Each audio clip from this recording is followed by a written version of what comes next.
Okay, but as we are a small group, which is nice, maybe for me at least, should we do a quick round?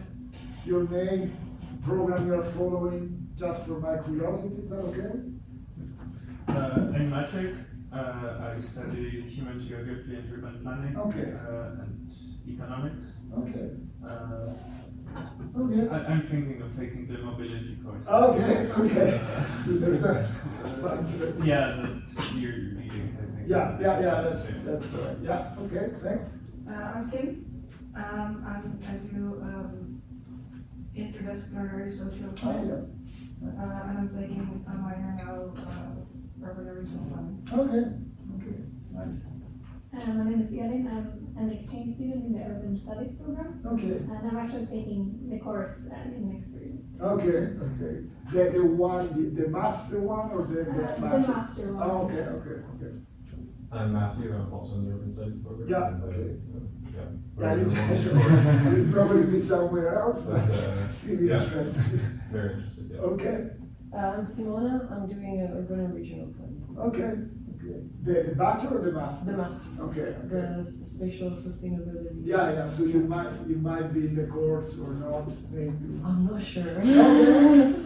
Good. Yes. I'm Juan. I'm also an exchange student in the master's program of urban studies. And I'm taking the rethinking. Okay. That's good. And you? I'm Clara. I am doing political science and I'm part of the Green Office. So thank you so much for coming, everyone. Yes, I'm Luca. I'm an urban planning professor and indeed interested in many things, but certainly a lot in mobility and cities and all their interactions. And indeed, this is, you could say, as a sort of introduction about things we teach in the bachelor, also the master courses you're following. But also more in general. That's why something that might help you think, is this something for me, or what sort of questions like this, what sort of knowledge and skills do we need to address a question like that? Again, there is now one specific focus, but I think that some of the things we discussed you could also transfer to other issues. In terms of making something else more sustainable, and also having a discussion what does that mean? Yeah? So that's the kind of idea today, and we agreed it would be more of a lecture, but certainly these numbers feel free to ask questions. Certainly, we that will be the first part. Then we have a break, and then we have really a part more of free exchange of ideas, discussion. So please take note of anything. But I wanna, with blank, without prior.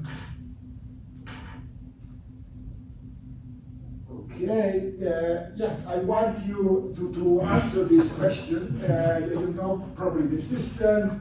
You can log in that way or that way, and you can put in, maybe I hide the answers because it's more fun.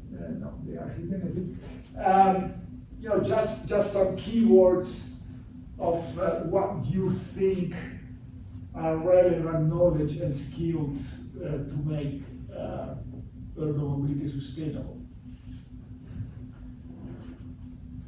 Just because I think as students, future prospective students, that might be also for you a way, and future professionals. Hi. Sorry.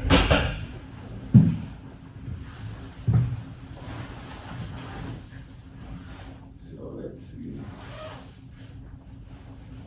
Yeah, we see people, some people at least got in. Alright. So I've hidden the answers, don't worry, it's there somewhere.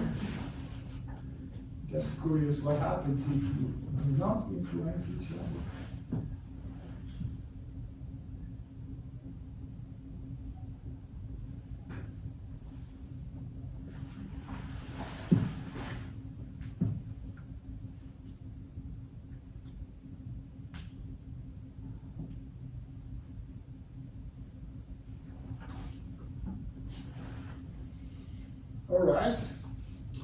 see what sort of answers we are getting.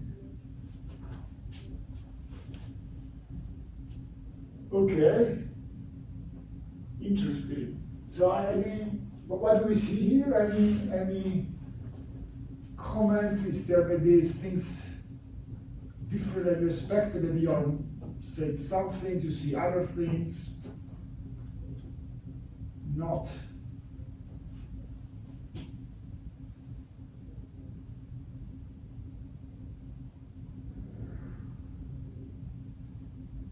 And you could combine with listening to other voices, social skills, understanding needs. Yeah, yeah. So it makes same time you also some harder stuff, technical knowledge, traffic modeling, design. If you are doing this combination, you think it's, you should be more on one side, let's say the social, the technical, for instance. It's easy to combine these things. No, Well, they probably point in different Yeah, directions. yeah, If you look yeah. more at technical knowledge, it's more Yeah. efficiency probably based. Yeah. Leadership. But I think it's that's what it put here because it says something about the challenge. And it might true of many fields. We are trying to make things sustainable, which means changing things and you know, enter a field that are very different ideas, but also interests, values. There's a lot of uncertainties. We definitely need all the social, the interaction, but it's also hard stuff. I mean, transport infrastructure is literally and figuratively hard. Something that once you have, I mean, take years to plan and design and build, and then it's there for maybe 100 years. So you have, and all sort of issues also in managing it, etc. So it makes it in a way special. How to combine in a fruitful, positive way this hard and soft parts. And if I very quickly look at history, it started a lot here. And it's moving there, but you know there are still a lot of pulling in all directions. You know, you still have different professions pulling it in this and that way. So in that sense, it's a fascinating field where I entered really not because I'm really an enthusiast of infrastructure, vehicles. But really, I entered it because of fascination with cities. Actually, I studied architecture. Then, because I get fascinated with cities, I got more into planning. You know, architecture, design. It's a very narrow way of dealing with the complexity of cities. It's also very individualistic. The architect, you know, conceiving ideas. Cities are, as far as I'm concerned, collective problems, and then you get into, I mean, mobility is everywhere. So, and you know, you need to understand mobility, to understand cities the other way around. There are enormous implications back and forth. So that's how I got it. But then you get in and you get all this complexity. So that's what I want to explore with you. And yes, let me do it this way. And actually, I'm using, this is not like a summary of a course I do or we do, and of course courses are also built. It's a bit of a traditional kind of lecture. We do that in a more interactive way, exploring together step by step. This is based on an article I recently, 1 year ago by now, wrote. It was a team issue about planning, looking backward, forward.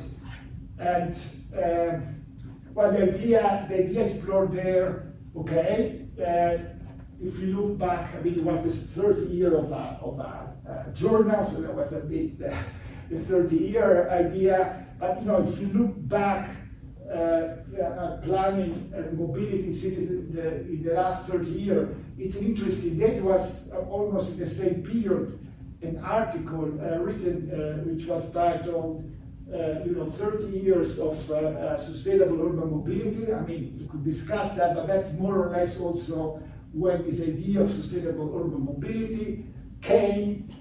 And actually, if you look at it now, it's still a struggle. I mean, it's definitely not that we have made that shift and the kind of more individual motorized transport, efficiency driven, speed driven kind of mobility paradigm is still very strong. But what fascinates me, if you look what's happening in many cities around the world, places, and also in the thinking, is maybe yet another shift which I explore here and saying, actually, in the end, it's not really about mobility. So it's not about making sustainable mobility sustainable, but it's about what sort of cities we want. How do we want to live? And then, of course, that has implications for mobility, but that's not where we should start. So that's what the idea I'm exploring with you today, and these are the three kind of sections. So the first is, okay, why should we make this shift looking at things? And if we make that, what could that concretely entail? And I deliberately put here in form of what if, because these are ideas, emerging ideas, in practice, in theory, but there are hypotheses. There's a lot of uncertainty, they're being experimented with, but there are some concrete ideas about what that could mean. And third, and very importantly, also related to your first your first ideas about skills, how do we do it in the face of, how can we change things in the face of the resistance to change? It really is not a question only about mobility. I think it's one of the most important questions in many fields we face today. So let's start with the why. And by the way, there's another break I like to do, but I don't have a slide, but I might ask you, just like this, again, it's a very intimate setting. If I were to ask you, what do you think are major issues confronting mobility today, urban mobility in cities today? What are big problems that we have to solve or address? Yes? Well, just today there was an article that said most environmental pollution by microplastics in the Netherlands comes from car and truck tires. Yeah. So that's definitely one issue. Yes? Basically the energy transition. Sorry? Energy transition. Yeah. In which way do you? So away from fossil fuels. Yeah.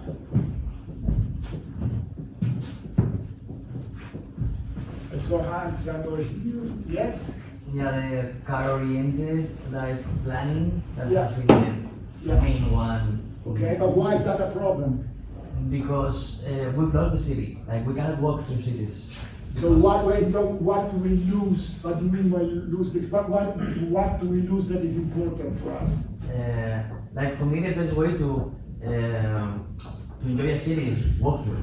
Yeah, And we're like second-tier citizens compared to cars. yeah. Let's enjoy the city, Yeah. which for you is very related to walking. As human beings, most basic things. We are okay. Other ideas of issues that we might have to address. Yeah. Road danger, Yeah. like connected to enjoying the city.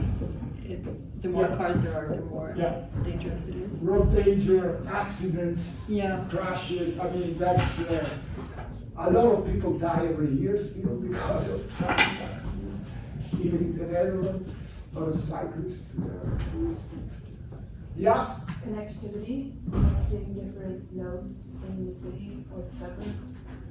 As a problem, or as a goal. Goal, Yeah. yeah. I have to come back to that. This is more, it's less of a problem, but more something that with mobility is, yeah.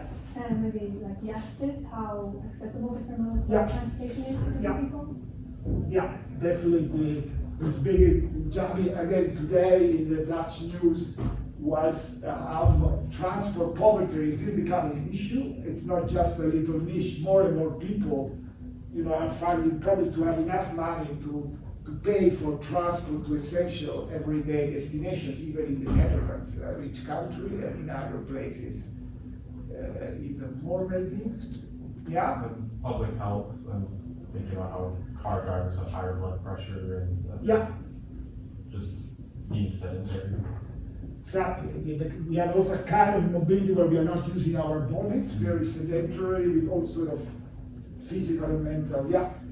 Environmental health as well. Yeah. It comes with sort of infrastructure that's very, a lot of like sanctification. Yeah. So ecosystems Yeah. get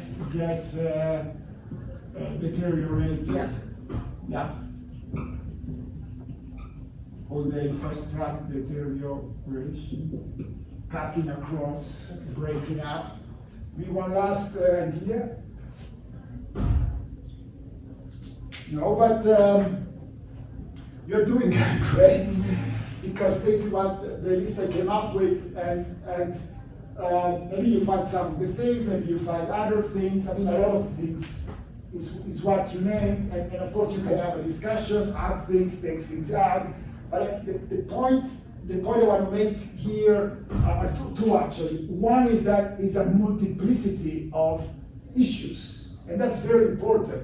We come back later. It means it's not one thing that maybe you can solve with one solution. There are so many things, and maybe solving one you can make the problem worse on another side, which is my second point, especially related to in many contexts, policies, but also professionals, the kind of solutions that are advanced are very often transport technology solutions.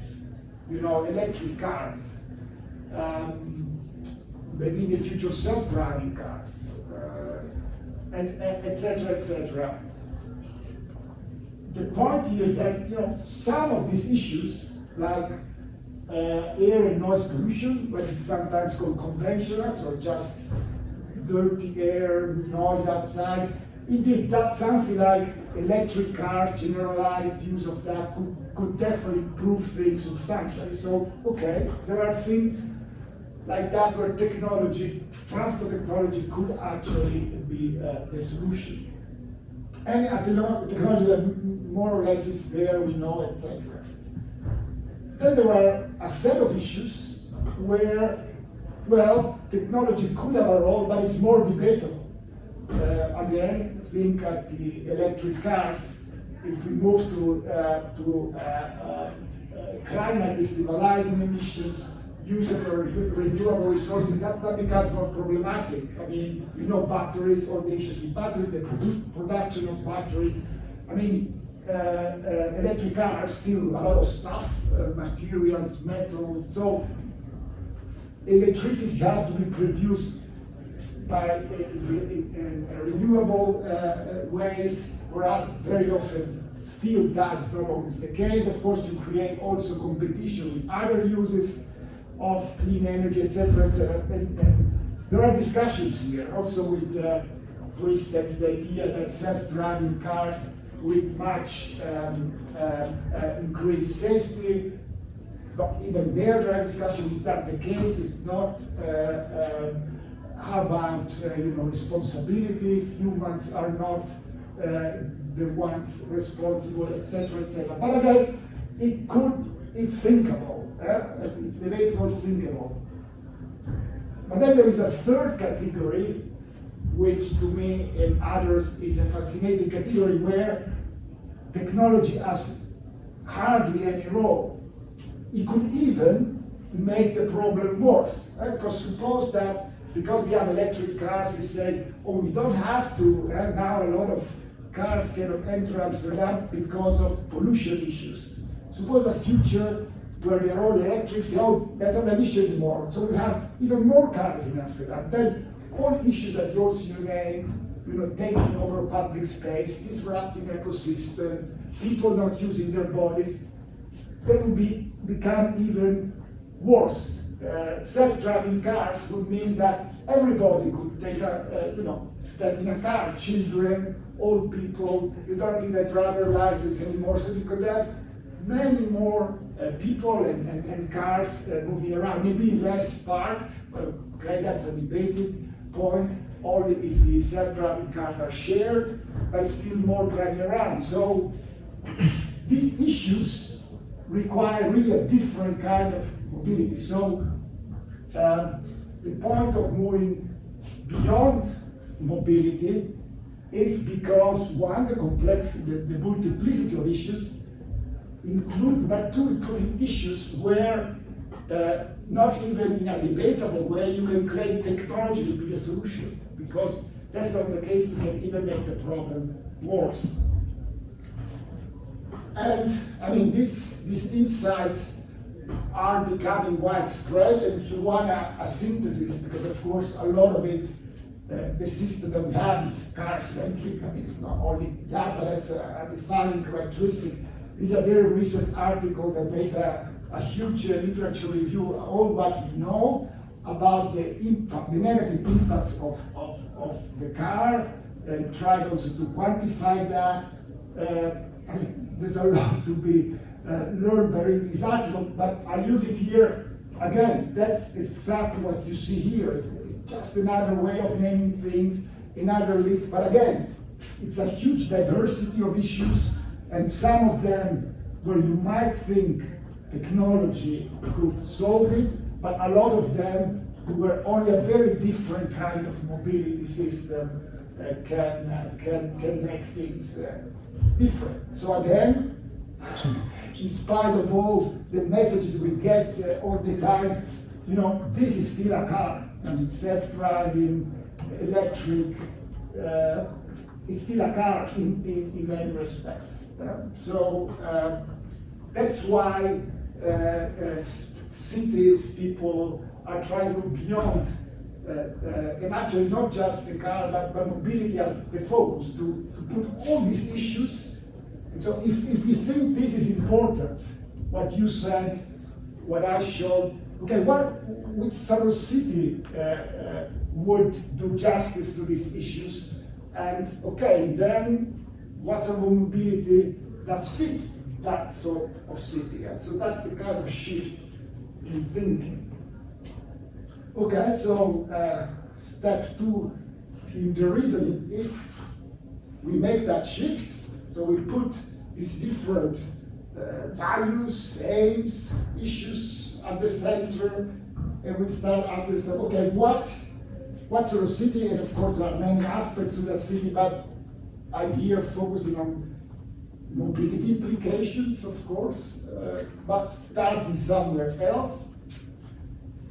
There are what you could name building blocks. And a first one, and a very important one, it's really most directly connected to what you said, but also you about using the bodies, is, okay, what if we would see streets, and again, because basically that's how we saw streets until the advent of the car, until 100 years ago, started in the US. That's when the idea that streets are for circulation primarily, exclusively, or at least was important. It's totally new in the history of mankind. So until 100 years ago, city streets,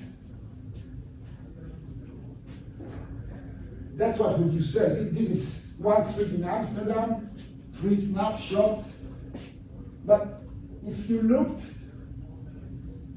100 years ago in earlier pictures of cities, that's the sort of street scenes you would see. Basically, people doing different things. I mean, in this case, it's Central Street, people chatting, trading, some transport also. In other places, kids playing. So it was a very mixed and also kind of self-organizing way of using streets. And this basically has been the whole history of cities until that. Then the car gets in, and you get these pictures, which is not just taking over literally, because it's a totally space inefficient way of moving around. So it requires a lot of space for just transporting one person even, or a few things. But also the important shift is that the street is for circulation. It means that also in Amsterdam now, where of course, relative to other cities, you at least see not just cars, but also bicycles, also other ways of moving around. But interestingly, the idea that the street is primarily for traffic is not really being contested. I mean, we have bicycles instead of cars, and in many ways that you could say that that's interesting and positive, but it's not the street as public space, as with traffic as one of the multiple uses, which it was before the advent of the car. And as I said, there are cities, people exploring such a paradigm shift. In the Netherlands, maybe the most advanced example is in the city of Groningen, in the north of the Netherlands, and they have this idea that they want to kind of apply of the 10 uses of the street. So the idea that streets, we should look at streets by definition as something with multiple uses. And of course, it doesn't mean you can do everything in every street, but that's the starting point.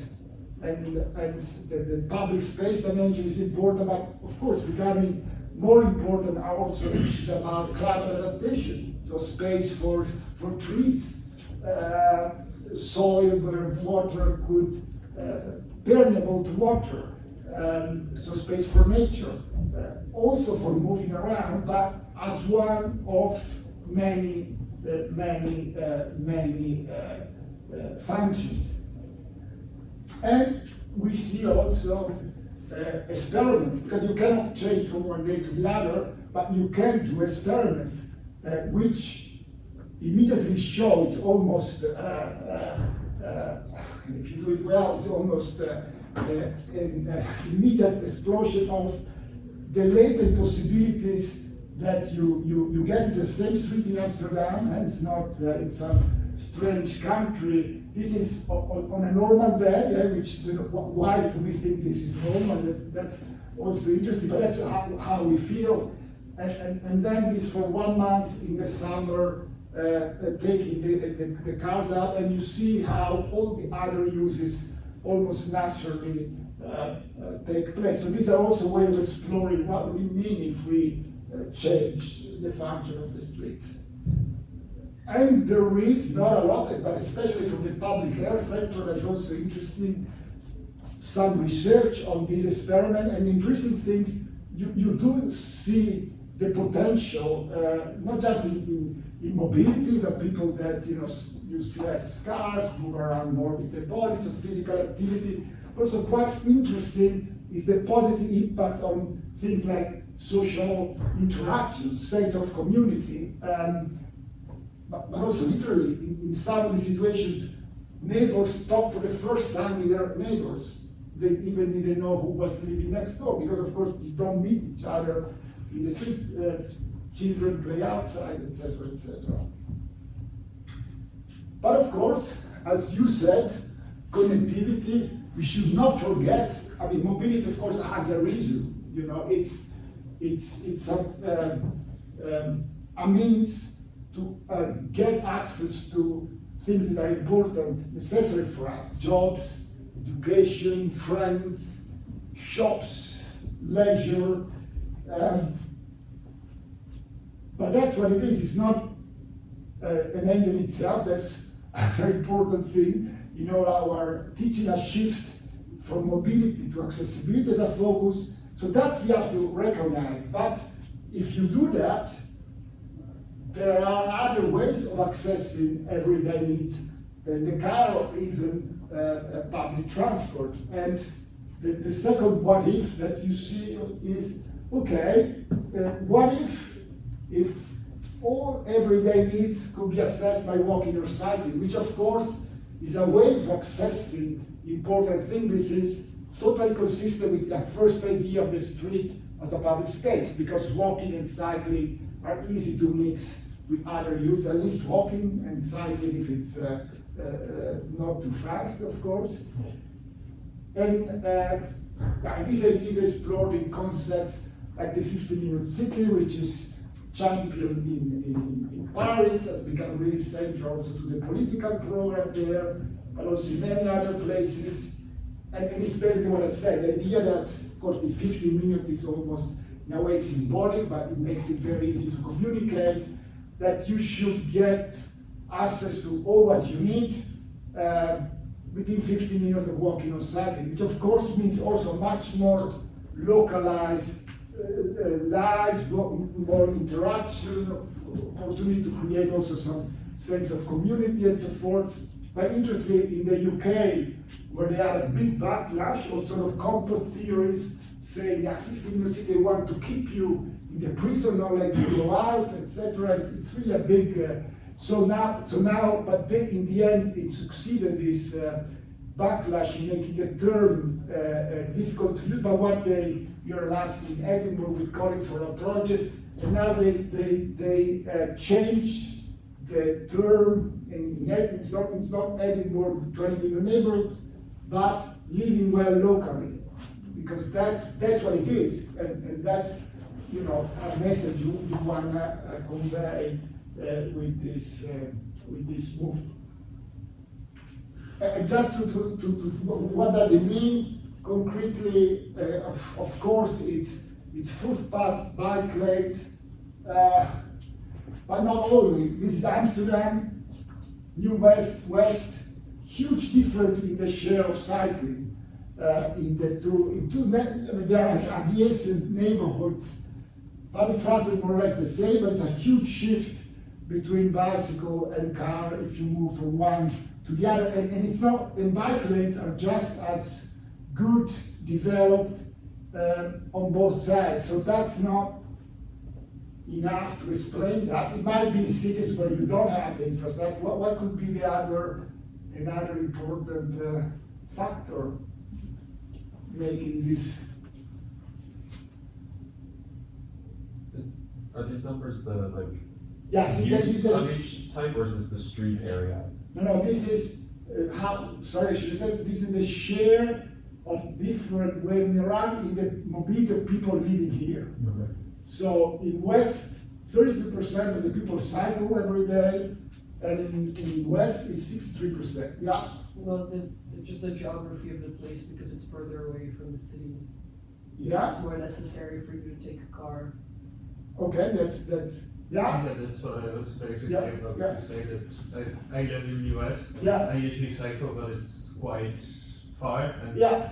if you have a normal bike, not everyone might have the energy for it. And basically the roads in the US are way more pleasant to drive through than Yeah. roads. Yeah, I understand that second part is also important. I mean, you might have. It's cheaper to park. Why is it more pleasant, by the way? Because basically you have kind of larger roads. Yeah. Like the separation is also better, so I'm Yeah, not really yeah. afraid of. So I think the quality of the cycling or structure, something.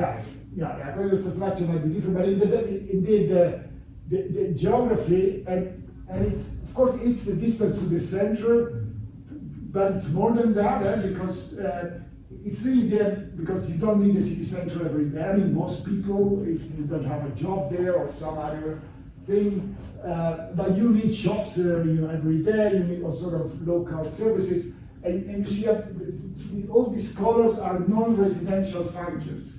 So you see how West has many more of them, much more varied, and in New West they're much more sparsely, more concentrated. So this is an environment where using the car is much more logical than this and the other way around. Yeah. But isn't this maybe also a function of residential density? So West, I think, maybe slightly denser than US. Yeah, that's a good question. I'm not totally sure density, but that could be in the sense that other residents are also destinations, friends, family. But interestingly, you have very dense cities. I think that's also we are going into some of the things in the course that where functions are very separated, very dense. Tokyo is one example, but in Tokyo, you need the metro to connect things because you don't have a lot of diversity at the small scale. On the other hand, you could think of a village, which is not very dense, but you still have the school, you still have the supermarket, the church, or whatever, where there could be quite a lot of walking and cycling. So, of course, there's a correlation of them, but actually it's the diversity, the mix of uses. And that's also why what here is the idea that you should really get, so there's a lot of effort in Paris to, for instance, to bring more, the city has some properties on the ground floor to bring more destinations, public services, non-profit, within the reach of people walking and cycling.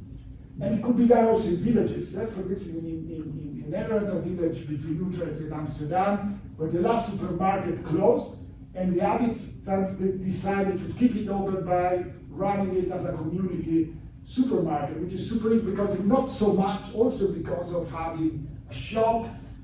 Some people, not everybody can drive there, older people, etc. But also as a it's also our meeting place where we come across each other. So that's, again, you see the social dimension. And here you can bike or walk, but if there are no destinations, why you would? Well, no, not everything is within walking or cycling distance. Maybe not on a very day basis, but every once. The city center, there are some, rare function, the university, hospital, a concert hall, whatever. Well, the other why if public transport could take us anywhere else? And of course, in dense cities, Tokyo, or Europe, cities are really developed this way, like Copenhagen. Okay, that works quite well in the cores, the central areas of the city, more densely populated, diverse functions, and Copenhagen is a famous city that since the Second World War has tried to develop in this way, to develop at the same time public transport lines and concentrated a lot of functions around the stations. But how about the suburbs, the countryside? I mean, most people in Europe don't live in central areas. I mean, most people in Europe don't live in places in the area like Amsterdam. They live in places like Purmerend or Spanbroek or other places you might not even heard of, but it's not only here. So how about those?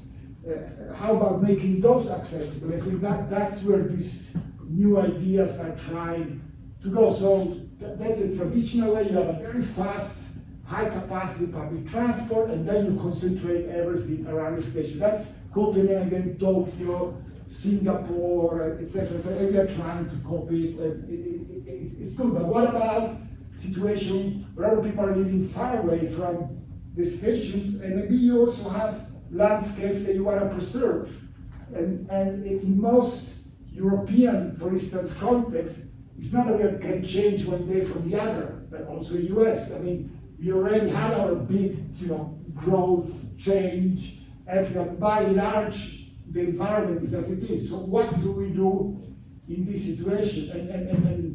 And one key idea is to think of transport not as one means, but a combination of means. So public transport together with other modes. There could be walking, of course, biking, bus, cars. Some say these situations are the only one where self-driving cars can really have added value because they're doing something that other means they cannot do. And of course, things like e-bike, very on-demand transport, public transport could also make the stations not needed. So it's very more diffused kind of public transport. Of course, the Netherlands has a huge success story here to tell, which is the train bike combination. He even wrote an article once claiming you should look at this as a transport system in itself. I mean, 4 out of 10 people going to a station in Ireland go there by bike. So how can you understand the train system without considering the bike at the same time? One is fast, the other is flexible. Together, wow, that's just as good as the car. And it is in many situations. But also here is looking at the station also as a place to be. And also here is not just Tokyo, Copenhagen. For instance, in Scotland, they have this program about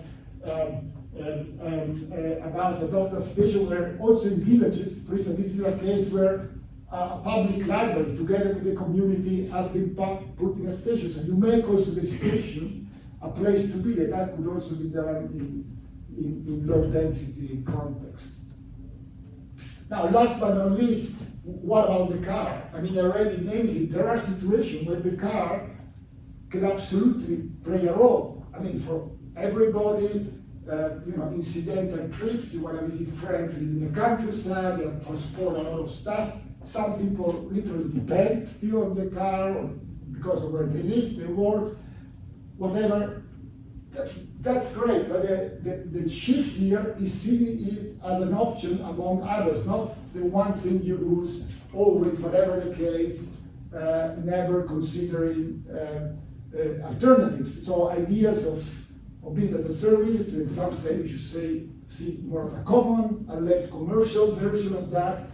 But sharing mobility, combining different means, and that's where also online platforms can help.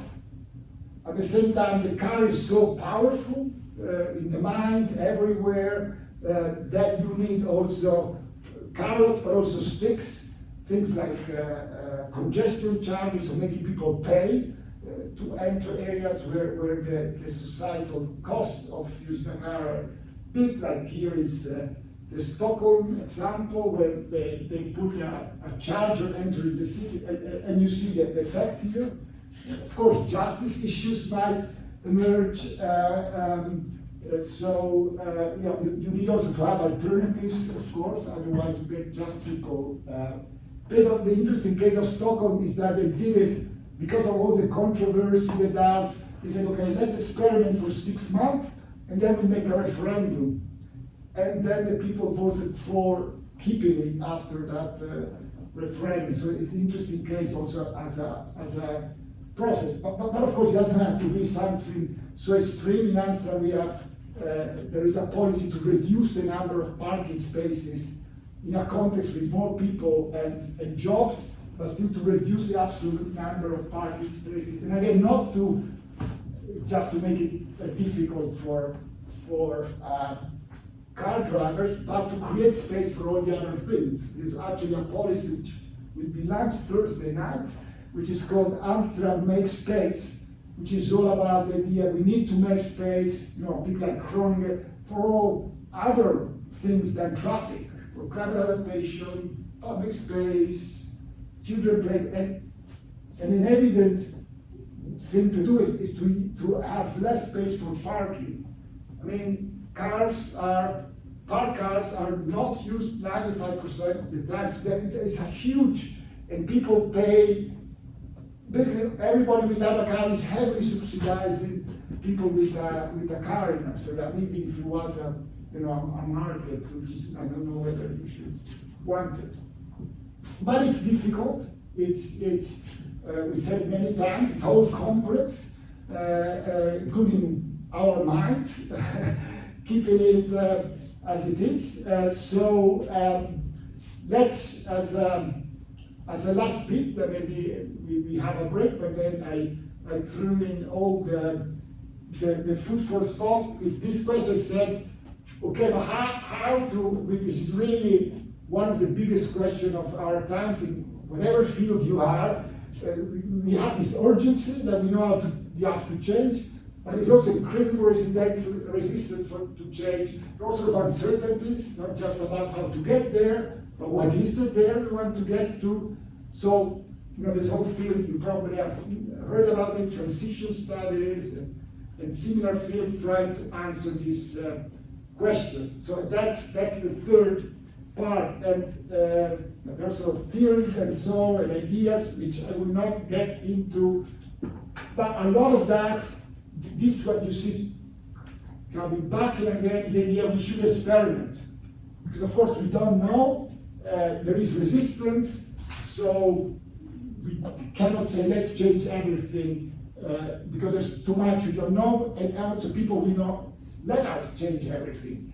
So, but maybe if we do it temporarily, that's different. And we say we do it to learn. Maybe also not only about possibilities, but also about problems we might not see. So that's what more and more is being done. Let's start by experimenting.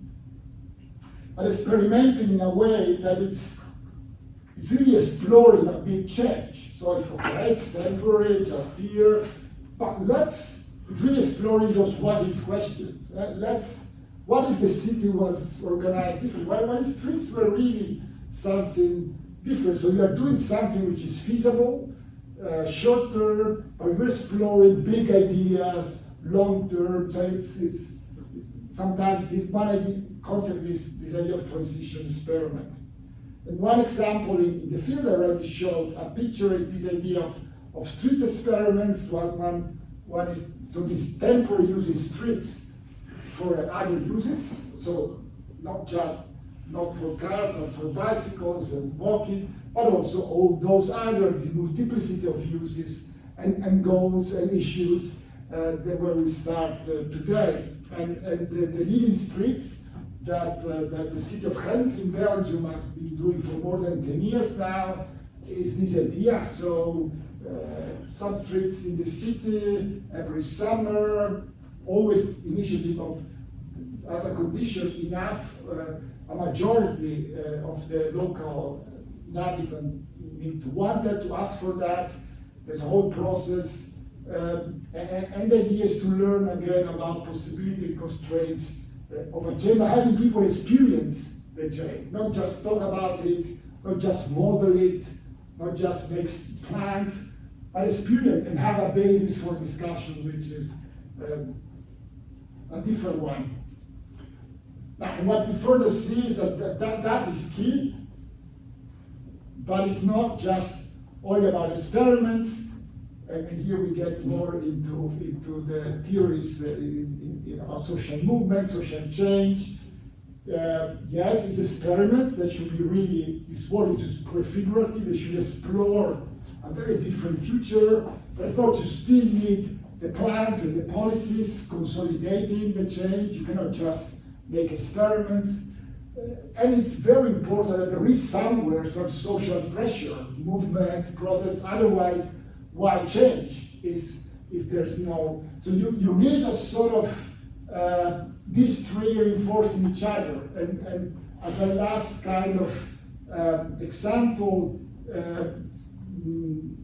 the past can help us learn about how this might work.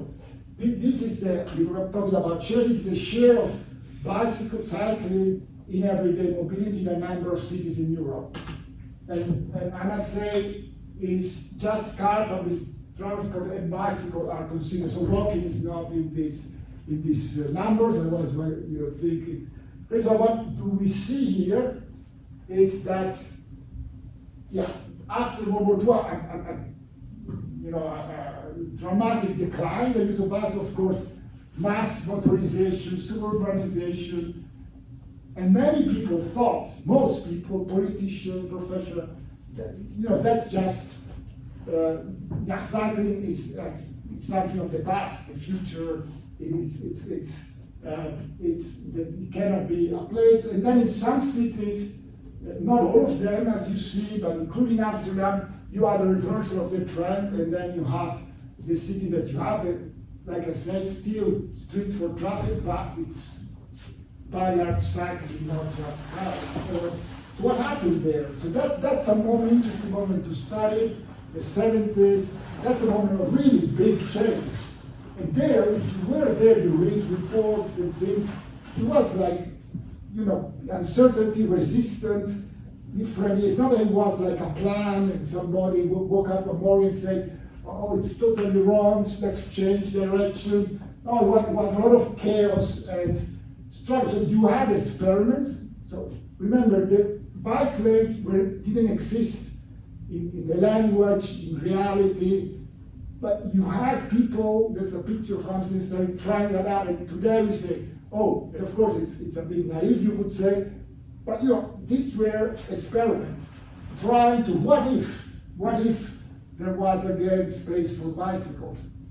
But that's not only that, I mean, we had plans that really changed the focus from a city of fast transport, the car, the metro, offices in the center, houses outside in the southeast, the Belmer.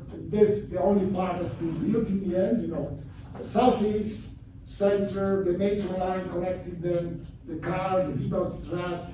So that was moving to a more planning paradigm of mixing functions, keeping housing in the center, etc., etc.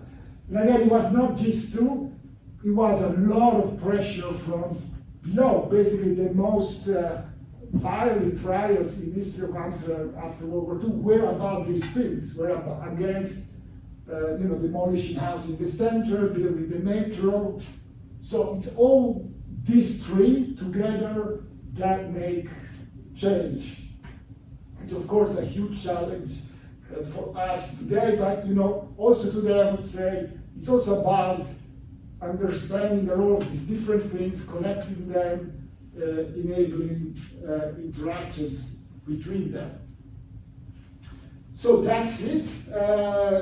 Before a break, so why all these issues, multiple, a lot of them that cannot be solved by transport technology, need other solution.